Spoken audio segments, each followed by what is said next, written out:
Too many plans, too little development. Pakistan's history is characterized by political instability, military coups, wars, external and internal conflicts, international sanctions, natural disasters, energy crisis, and global economic recession that have undermined the proper execution and continuation of development policies. Over the years, these events have resulted in unsteady economic growth, short-lived economic booms, and frequent policy shifts.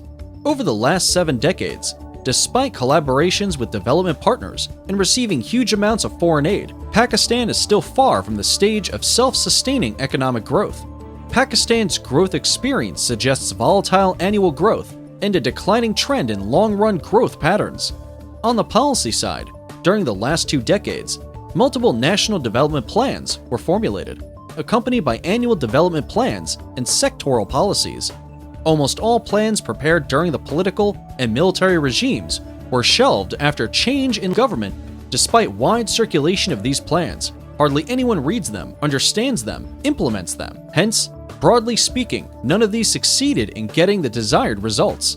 It seems, governments are now more inclined towards projects than policies. Perhaps that is why Pakistan government does not have a comprehensive action plan to improve the living standards of its people for the last 3 years.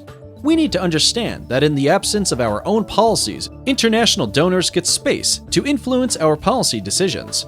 Ready-made imported policy interventions are not helping us to solve our complex domestic problems. We need to solve our problems on our own, but limited attention is given to demand-driven policymaking to address real public policy issues. To overcome this dilemma, we need to create knowledge networks, bridge the research policy gap, and establish specialized policy platforms at national and subnational levels where stakeholders would interact frequently, share information, float innovative development ideas, learn from mistakes, replicate best practices so as to contribute to the development process more productively and indigenously.